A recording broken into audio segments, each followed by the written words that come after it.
So, how'd you decide to get married? I just knew that my wife and I were going to accomplish greater things than I would do on my own.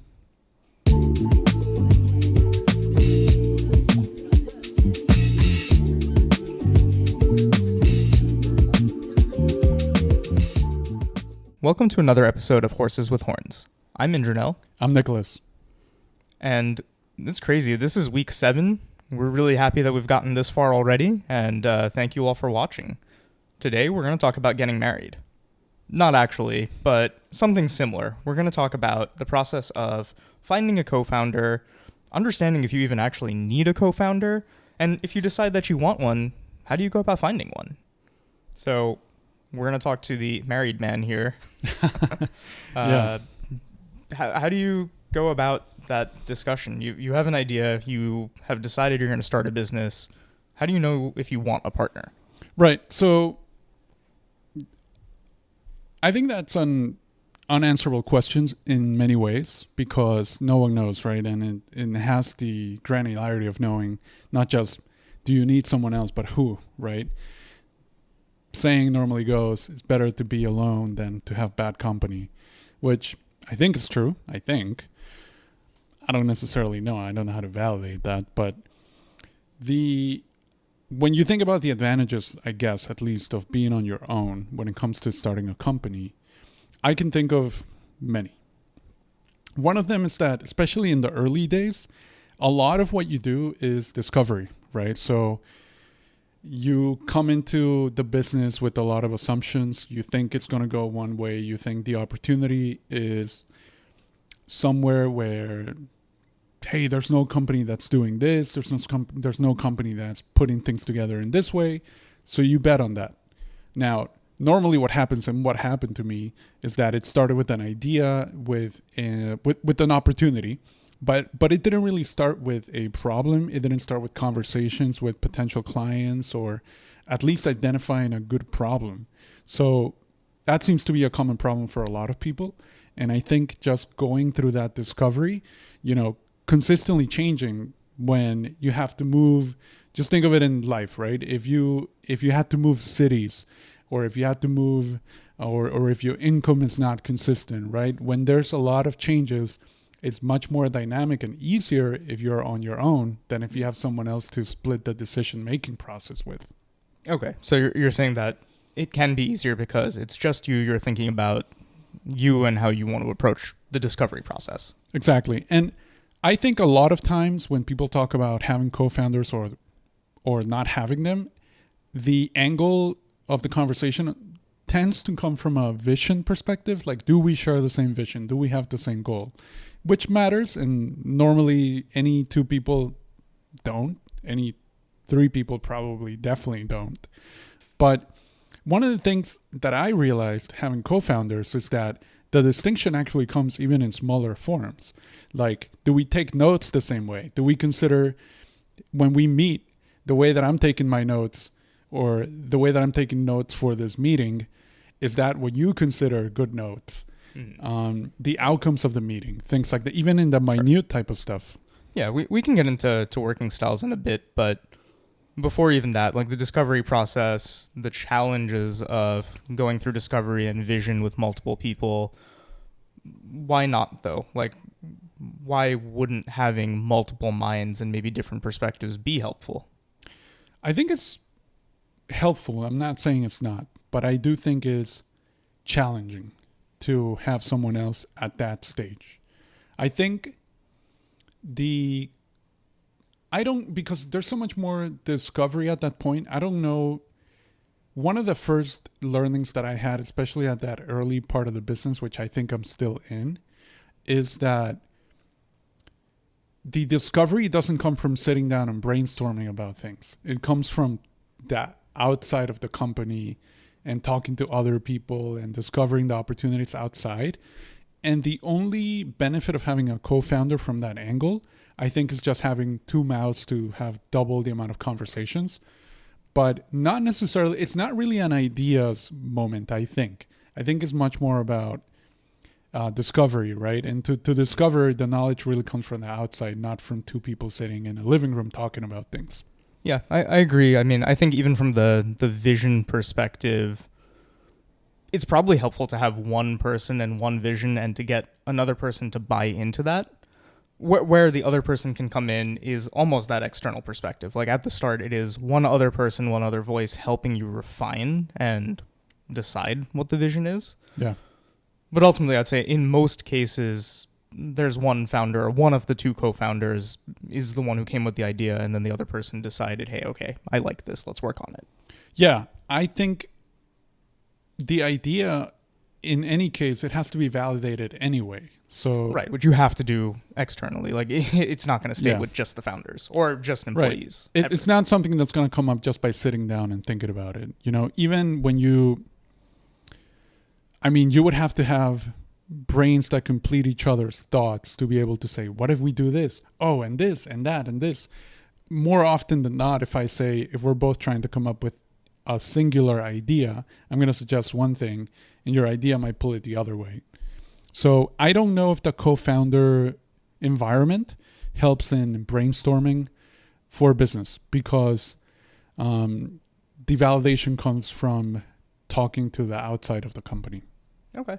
So, I'm going to argue potentially for having a co-founder. I do think it should be after you have at least some semblance of a vision, but give me some thoughts on why, even after you have a vision, why you wouldn't want one. Like, what are the circumstances in which it's better to just not have a co-founder, if any?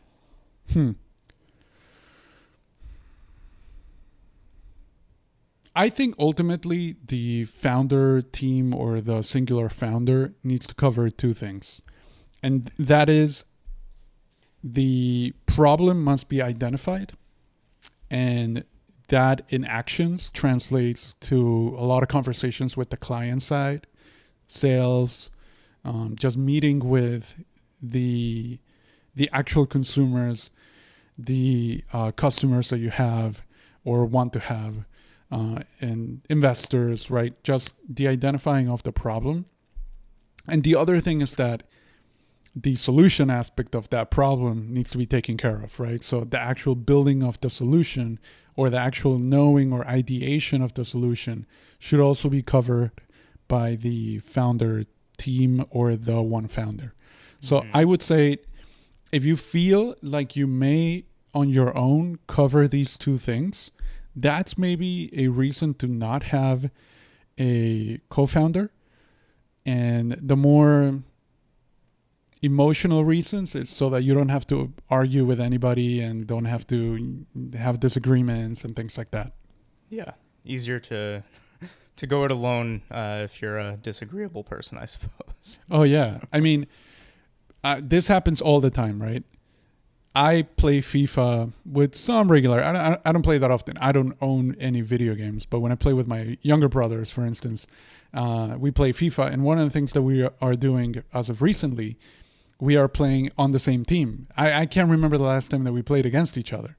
Because when we play on the same team, and for anyone that's played any sport, it could be NBA or whatever, if you play video games and both players are on the same team, you'll probably do worse than just on your own, because you're used to hitting a pass and then making the other player run because you know where the pass wants to go. And then you are the brain of those, in the case of FIFA, 11 players, one brain. But now when you combine two brains to do that, it's much more difficult. Yeah, it's reliance. You're hoping that the other person had the same idea as you.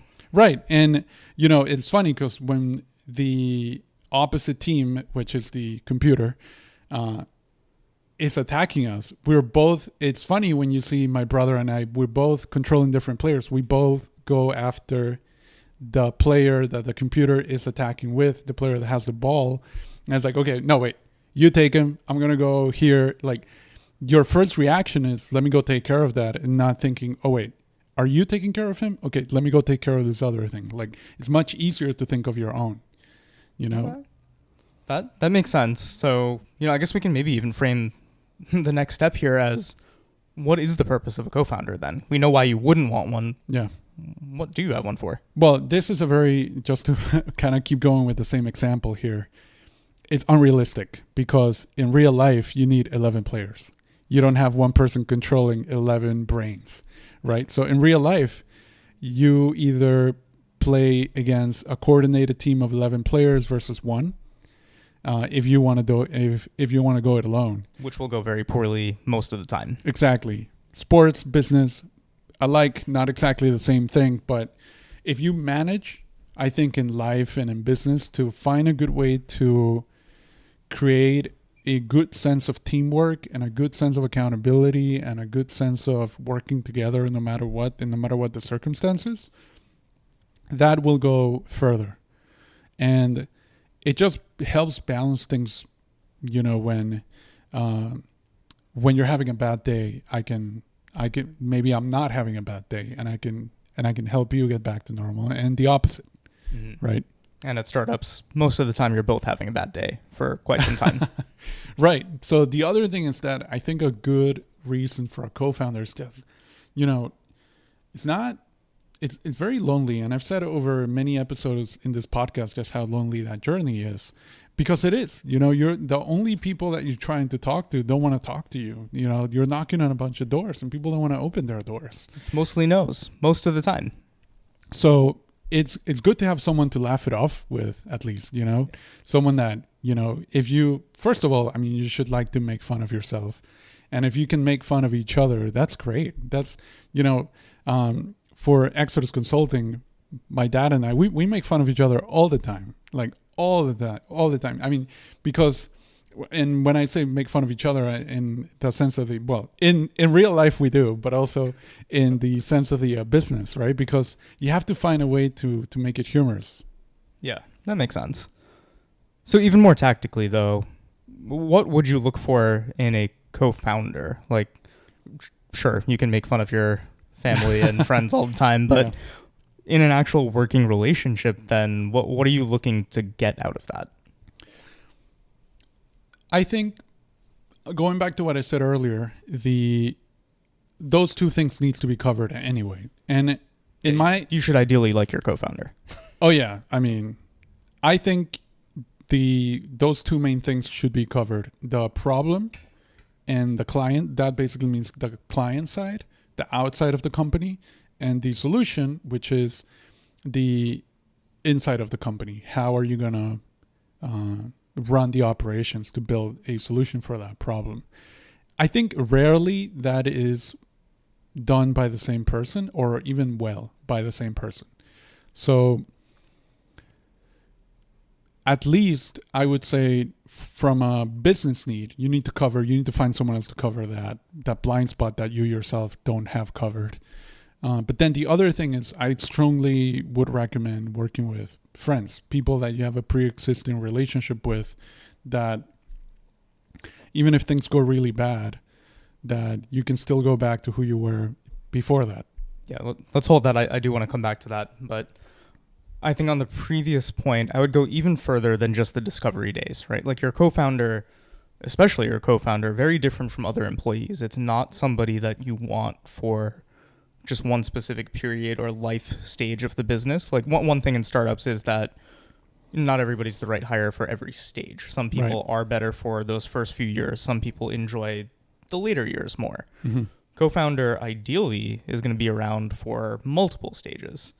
So I think what you have to think about, not just the discovery work or vision versus operations or whatever. Personally, I just thinking of offsetting skills. So, I myself, non-technical. So if I were to start something and it's a software product, for example, I probably want to look for someone technical, someone who can actually build the product while I can focus on other things.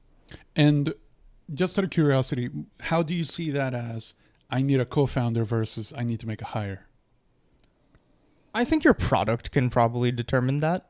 It depends on the mission and vision. If it is a very tech-heavy product, I think you can benefit from a technical co-founder who is going to oversee that forever.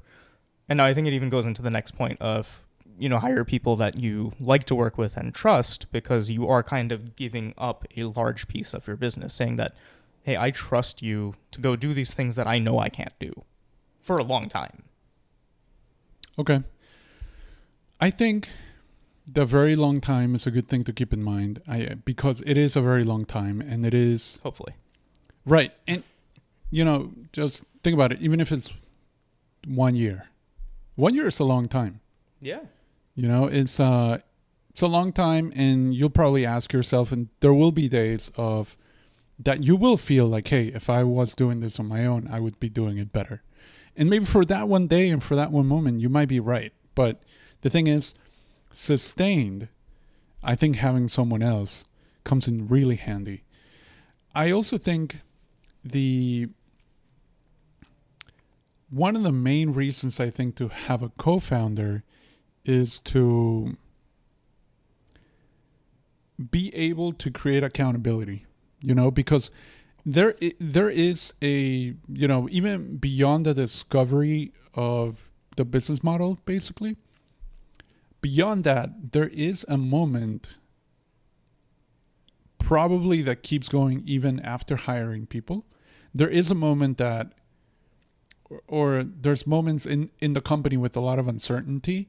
And in my opinion, that degree of uncertainty, the moments where nothing really makes sense, where there's no security of anything, and you're just trying things and seeing what sticks, that is really only for co-founders to deal with. Because I've been in situations where, as a founder, I'm trying something, and you have to manage what you talk and what you provide, right? So you don't want to make commitments on the provision until you have some kind of a commitment on a client, right? You don't necessarily want to hire someone if you don't necessarily have someone to sell to, or someone that agreed that you were going to sell to them. But bringing in someone that you've hired too early, especially when things are not very defined, doesn't really work out, I think, because it's only efficient once you've figured out some degree. I think probably the main job, or one of the main jobs that founders have, is turning uncertainty and recycling it through them into certainty for the rest of the company. Yeah. And I think going back to the point about accountability and even getting to certainty is that at the start, until you take money from someone or you have a customer that's given you money for a product, no one's checking in on you. No, right. Like your friends and family might occasionally ask, hey, how's that thing going? But if you're just by yourself and you're working on something in a closet, no one cares. Like no one is going to look. Yeah, no one cares. So until you have somebody else that's also invested into this with their time, you might risk just having an idea, working on it here and there, but it might not go anywhere. But let me ask you this. When we set up to put this podcast together, what made you think, okay, if I do this with Nícolas, it'll be better than if I do it on my own? Yeah, I mean, I think part of it is, here it's less about the technical skills. Either of us could edit this, whatever. I think it's more the accountability piece. Like, I've actually had the Horses with Horns domain for quite some time. I want to say it's been almost a year that I've had the domain. And yeah, it was the same thing. It was the accountability piece of, okay, wow, now I have to go find a guest every single week. I have to record this. I have to edit it. I have to, keep it going. But yeah, that was a mental block. Yeah, I think the accountability piece is huge. When I think about this podcast in particular, and when I think about why I think doing it with Indranil made a lot of sense, is because it's pretty out there, right? It's pretty out there to put a video, to talk about something and just kind of put it out there for people to check it out. And I think when you are jumping off the plane with someone else, it feels, at least you in a way are saying, okay, well, if I got someone else to jump off the plane with me, then maybe it's not that crazy, right? Or maybe just in a way it's making sense. So I would say that component for the podcast, I think, is very clear why the doing it together or having a co-host makes sense. Yeah. But, you know, just when I think about the journey of putting the podcast together, you know, coming up with exactly topics for episodes and things like that, you know, just especially in the minute things, right? And this is what I meant earlier. You know, can I decide on everything about the next episode? You know, maybe you have a very busy week, or you're only available at this time, and I'm available at this other time, but we need to get physically together to record. You know, just even if we agree and we get along and somehow magically we have the same vision about everything, just putting it into action, just when you bring another person with another life, just, you know, it's difficult to make that happen. Yeah. You know, I mean, there's commuting, there's getting together, there's setting this up. There's the MTA. Right. You know, there is getting a babysitter for my daughter. Shout out to my mom. Consistently. I mean, she is the third member of the podcast, you know, consistently. Thank you. But the amount of figuring out all that work, it's also something that happens when you deal with a co-founder of some type. Yeah, definitely. So now going back to it, so we've actually worked together on something before, quite some time ago now, but we've also worked together at a company, InterviewJet, back in, what was that again, 2015, 2016? Started 2016, and we worked together stayed for a there couple together years for 3 years. Yeah, 3 years. Okay, it was a while. Okay. So, you know, that's how we know each other. We've been friends for quite some time now, actually. And I think we have similar working styles, overall similar personalities. So I think, you know, that's why this works. It makes sense for us to work together. Let's talk again about, though, like what you would look for in a co-founder and just general advice on should you work with friends, family, who, what. So let me talk a little bit about this guy. If you haven't followed him yet on, I think he's on LinkedIn, basically. I don't know what any other social media he has, but I know he writes on Substack. Ted Gioia. He talks about music from the music industry perspective, but also combines a lot of business to it and a lot of overall culture. And he always has very interesting takes on music in general. And I know he also has a lot of jazz background in him, and I really like jazz, and that's one of the reasons why I follow him. And he said one of his latest articles had something very interesting that said, you know, normally when you are putting a band together, you're thinking, okay, someone needs to play the drums, someone needs to play piano, someone needs to play guitar, we're going to need to have a melody or a singer or someone that has that main part of the song. Like, there's this established normal way of setting up a team, right? So then if you're setting up that band, then you're saying, okay, who's the best drummer that I can find? Who's the best bassist that I can find? And things like that. But he talked about this other musician, I think from California maybe, that he said he had a very different approach. He said if your best friends and the people that happen to get along, one played the triangle and the other one played the tambourine and the other one played, I don't know, electric keyboard, then those three people should form a band. Even if the music seems non-complementary, and even if it seems like, okay, but there's no one playing drums.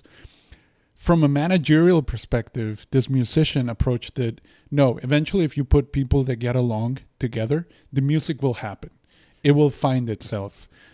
Don't worry about who's covering this. Don't worry about who's covering that. Don't worry about who's taking care of what. Don't worry about responsibilities. Worry about how do these people get along.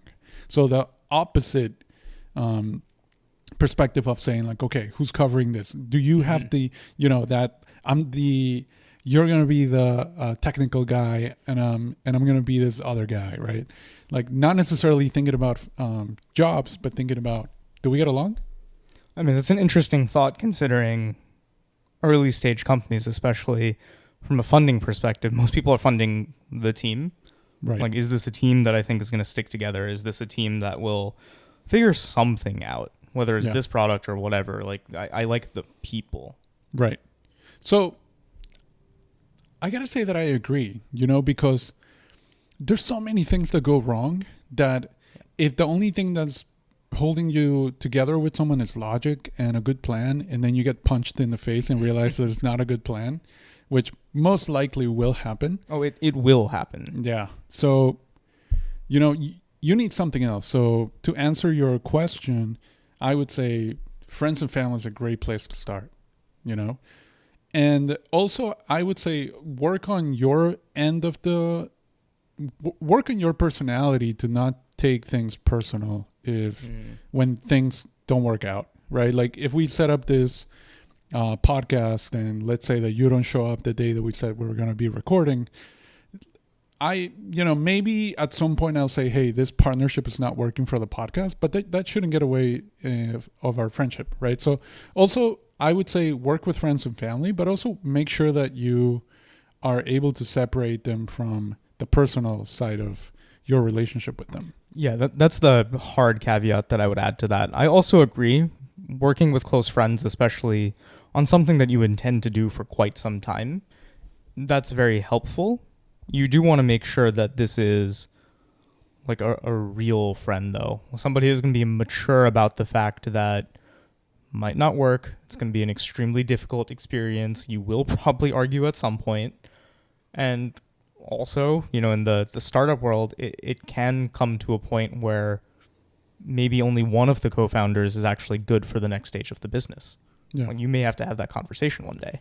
Yeah, but in action, one of the things that I see at least is you're much more in control of how you feel and how you act upon things than how the other person does, right? So let's say that you can only worry about yourself. Right. So let's say that I'm thinking and I'm sitting down, I'm saying, hey, I think Indranil would be great to start this podcast, right? And I evaluate why that makes sense. Well, we're also friends, right? So that check mark's already been taken care of, right? So that's checked off. And now I say, okay, why would this friend be great for this? And I find a good way to justify it beyond just getting along, which is preferable, right? And then I say, okay, Indranil is probably really good at this. And then I would say, okay, am I ready to, be wrong about my estimation of Indranil as a co-founder and be disappointed in some way and be able to separate what happens in the execution of the business with my personal friendship with him. Once I feel like the answer is yes, then okay, will Indranil be able to handle the same? I don't know, right? But at least I know that if I'm coming in knowing that I'm not going to be holding any grudges, then that takes care of as much as I can control. Yeah. Yeah.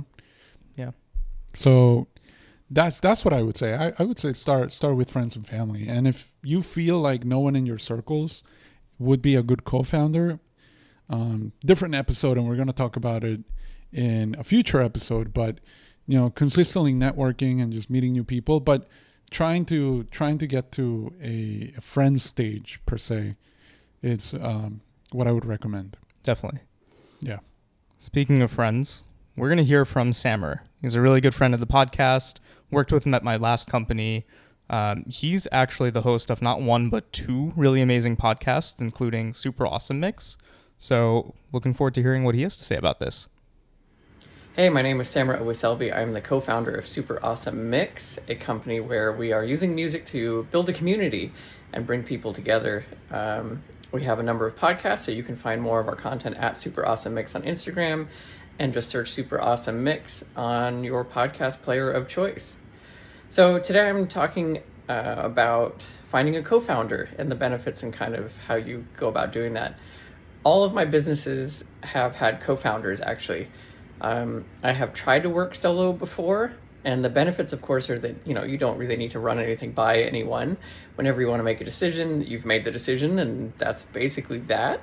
Unless you just, have people that are kind of your counsel and you can run things by them and just bounce ideas off of people. But for the most part, like, you are the sole decider.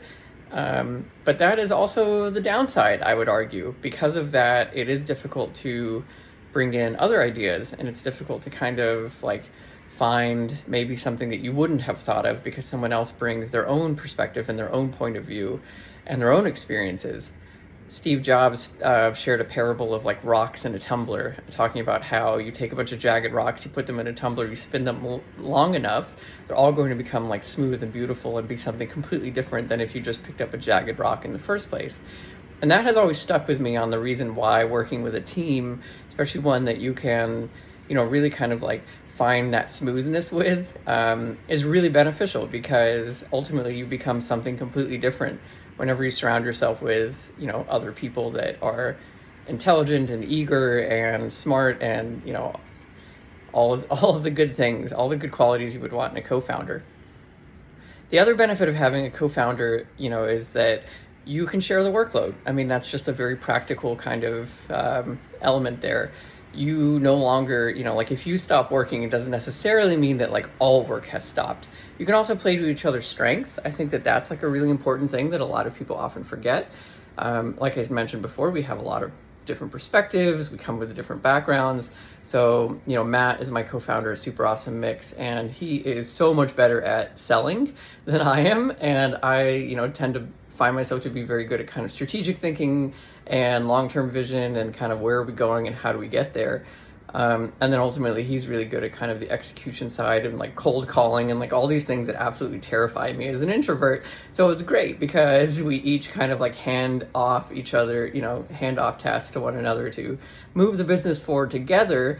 Whereas if I needed to pick up the phone and call someone, like that would be the end of that business, because I don't think I could bring myself to do it. So that brings me to the last point, which is like, how do you find a good co-founder? You really need to be careful about who you bring on. What I always tell people is, think about that. Think about the fact that like you will be with this person for a very, very long time. And like, what is the future of this business? What energy level are you both going to put into it? Do they care about it as much as you care about it? How do you make sure that you are both engaged and like this is a priority for both of you, or at least the same level of priority? It doesn't need to both be the biggest thing that you're doing. If you both agree that, hey, this is actually just like a cool side project for both of us, that's great, you're aligned, and that's really all that matters. The other thing I would think about is like, if you already have an established business and you are thinking about bringing someone in, work with them for a while. Like if maybe they're willing to work for free for a bit with the promise of like joining the company, maybe you can give them, you can pay them for a while, see how it works with them. Maybe you give them very little number of shares just to get kind of like that relationship going. But don't just eagerly hand out shares in the beginning, because I've done that and it's not great, because a lot of people are very excited about something at the start, but then because of just life and things that happen, they get less and less excited, and then they can just kind of disappear. And now you've got to carry them forward on your cap table forever and ever. So really, as best you can, like have a lot of open, honest conversations with them. Get to know them if you don't know them as a person. Get to know them as a co-founder, as a business partner, if you know them as a friend, because those two things can be very different. So just have a lot of open conversations. See if you can trial one another, basically, before you join, add them as a co-founder. But if all is good there and you kind of trust your gut and your gut's telling you this is a good call, go for it, because like that's what this is all about, is taking risk and seeing if it pays off. Best of luck to all of you as always. Again, you can find more of my content and what I'm up to at Super Awesome Mix. Thanks so much, Samer. That was awesome. Again, you can find Samer at Super Awesome Mix. They have really great content on all things music industry, latest releases, things like that. You can find them on Instagram, Spotify, pretty much anywhere you find podcasts. One of the things that he said, and thank you so much. One of the things that he said that I really liked is the idea of getting a project going before necessarily committing to working together on the same company. I think it's a good way to evaluate someone. It's a good way to see what happens. I think the other thing that just having him as a guest proves is that he's someone that he's not someone that I've ever met. So if I were doing this podcast on my own, he wouldn't have been the great guest that he was on this episode. So that's a resource that I would have to figure out in some other way. Yeah, and some of that is also to the trust component of, you don't know him, you just knew that because I know him and I'm bringing him, he's going to have the great content that he did. Right. I think it also multiplies the influence, especially the early days of a company. A lot of it is how much can you influence, how much can you sell, how many conversations can you have. And I think having two people with two lives and two networks and two different circles helps with that too. For sure. So I think a lot of it really comes down to offsetting if you can, like finding somebody who has different strengths than you, because that can help move things forward. But also, some of it is also about alignment, like making sure you both have the same goal for whatever you're working on together. It sounds like this whole episode, incredible bias towards co-founders. That is generally what a lot of people suggest. That said, I've seen plenty of really, really successful companies that don't have co-founders. I think you really just have to find what works for you and make sure that you're doing what you feel is best for your company. Yeah, I mean, and even if you do get a co-founder and it doesn't work out, I mean, you can always learn from the mistakes, right? Nothing is definite. So, but also all equity should vest, including founder stock. Man, I mean, the thing about equity is that may be a good problem to have to some extent, because if you have a bad co-founder that now has equity, that only matters if the company is good. So then I would even question then, was this person a bad co-founder in the first place because the company worked out? I mean, people on their own, without any co-founder cannot make companies work. So that's true. Something worked. Despite this person that you seemingly hate, your company is doing really well. That's an okay problem. I will take that. High class problem. Yeah. We're fine. We're fine. Anyway, I think really the key takeaways from me are that should you have a co-founder, I do think that's a personal decision. Personally, I feel like it's helped us on this podcast. I think it can certainly help if you find somebody that you know, you trust, you have shared goals with them, both in general and then also on the thing that you're working on. And I think you just have to give it a try. You can go either way, but whatever works for you, hope it works out. Agreed. All right. We'll see you next time.